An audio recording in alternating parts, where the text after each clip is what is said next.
Oke, alhamdulillah dari hasil dari observasi tadi ada beberapa catatan yang saya dapatkan, tapi sebelumnya selamat atas kegiatan yang sangat sukses menuntut dengan yang bagus, dan kami juga antusias dalam melakukan proses pembelajaran karena cara membuat anak dulu masyarakat ini menarik, terutama dengan beberapa alat bantu baik dari video pembelajaran yang ada alat yang seperti gambar-gambar dan kaligrafi sehingga membuat mereka memang seakan-akan bukan belajar mungkin dalam pemikiran mereka malah bermain ya. Jadi sesuai juga dengan topik yang tadi saya lihat, alhamdulillah tidak keluar daripada jalur, tapi walaupun bagaimana tetap saya harus memberikan sedikit refleksi tentang pembelajarannya Ibu Hawa. Ada beberapa catatan. Yang pertama itu mungkin karena pada modul 1 karena kita belajar tentang organisasi. Oh iya. Tidak apa-apa. Ini masukan nih, maksudnya masukan. Paling tidak, kalaupun memang belum pernah ada kesempatan kelas di dalam kelas dulu atau sudah ada. Nah, kalau sudah ada tinggal diingatkan saya ingatkan karena kenapa? Tadi saya melihat ada beberapa siswa yang paling tidak mungkin karena mau tidur atau mungkin karena mereka ingin mengunjungi toilet atau WC, mereka keluar tanpa paling sama. Mungkin ada dalam kesempatan kelas dari WC sama guru mungkin ada seperti itu. Jadi kalau ada kesempatan kelas, anak-anak mungkin seperti kalau mereka keluar dari kelas sendiri.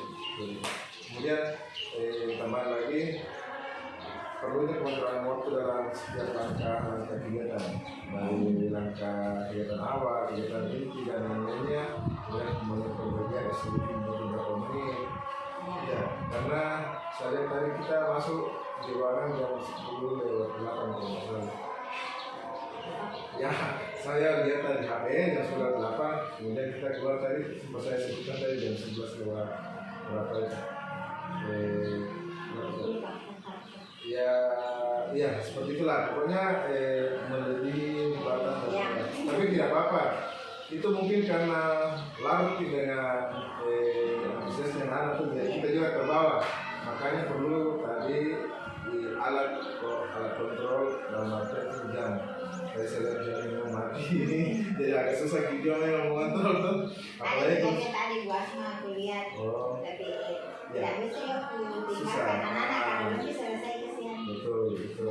Makanya memang harus ada paling tidak ingatan harus dikontrol bahwa ada juga batas untuk anak-anak hidupnya, ada juga batasnya ada juga anak-anak itu larut ini kadang dia lupa, apalagi kalau terlalu asik ini kadang dia lupa bahwa sebenarnya masih banyak kegiatan-kegiatan lain setelah itu.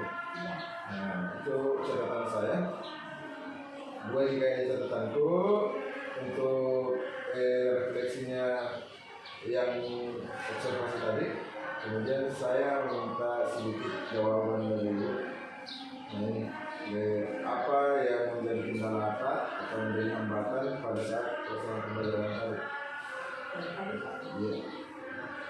Perilaku itu anak-anak yang cepat tanggap otomatis cepat selesai. Yang kelompok yang kurang tanggap lama di situ, lama mereka. Jadi di situ saya tidak bisa juga meninggalkan anak ini jika pekerjaannya belum tuntas. Seakan mereka tidak dihargai, jadi saya menunggu mereka selesai. Cuma saya kendalanya melupakan kelompok yang sudah selesai. Jadi mereka jenuh yang kelompok yang sudah selesai ini. Hanya perhatikan biasanya ada kelompok yang sudah ABK, kelompok yang sudah selesai mereka sudah duduk diam saja, buang waktu.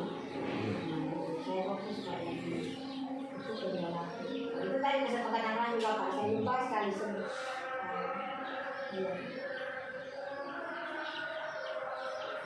Mungkin kendala juga salah satunya tadi waktu pembagian kelompok. Biasanya itu kan kita adakan asesmen awal. Asesmen awal supaya kita bisa mengetahui kebutuhannya ataupun sebenarnya daya tangkapnya anak itu dia tergolong rendah, sedang ataupun Iya. tinggi. Nah, ketika kita mau membuat kelompok, kan ada juga strategi orang di bagusnya kalau umpamanya anggota di dalam itu 5, di dalam itu ada 2 yang tinggi, ada 2 yang rendah, ada 1 yang bisa terbantukan itu yang apa. Biasanya seperti itu. Ada juga mungkin dengan cara yang lain. Mungkin strategi kita yaitu tadi asesmen awal dulu, kita bisa tahu konsentrasi atau fokusnya anak-anak pada pembelajaran hari ini apakah baik atau tidak, kalau memang kurang bagus ya bisa diklasifikasikan ini enggak, ini sebenarnya selesai atas ini. Oke, kemudian bagaimana perasaan tak? Apakah sudah puas dengan pembelajaran tak yang tadi yang dilakukan? Kalau materinya alhamdulillah ya sesuai dengan harapan. Jadi sudah puas maksudnya? Kalau kepuasan sih namanya itu pasti tak puas Ya, karena yang seharusnya tadi itu anak-anaknya sempat tanggap baru bahasanya mereka dia tadi saya ketawa.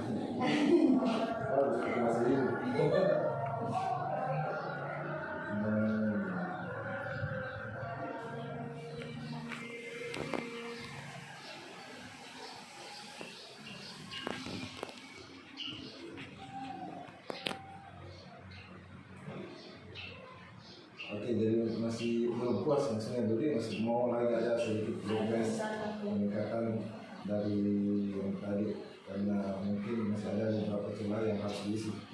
Kemudian hal positif yang sudah Ibu bisa capai dalam proses pembelajaran, yang Ibu sudah merasa bahwa wah ini sudah bagus sekali nih. Sesuai dengan apa yang tadi yang saya kembangkan, anak-anak tadi yang tadinya pasif itu aktif.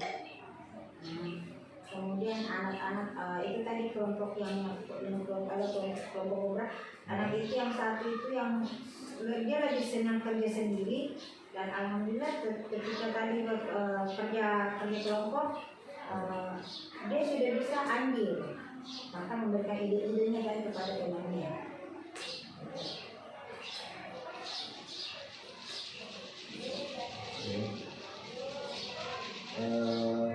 Untuk pertemuan selanjutnya dalam pembelajaran Ibu, kira-kira ada yang berubah strateginya bagaimana? Kalau itu tadi kesepakatannya saya tetap ingat di laksanakan di kesepakatan kelas, kemudian otomatis strateginya itu berubah sesuai dengan materi yang akan saya gunakan. Metodenya juga tentunya berubah sesuai dengan materi metode, strateginya, pendekatannya tergantung dari materi yang saya ajarkan. Karena kalau materi metodenya itu terus bosan anak-anak.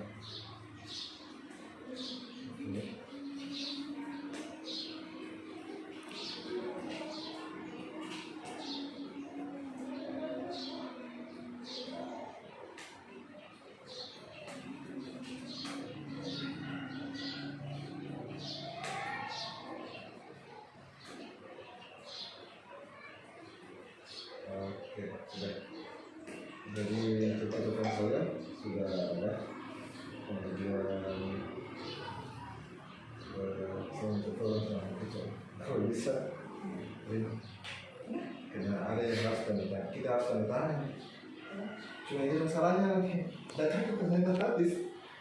Bisa kita sambung dulu di sekolah biar gimana?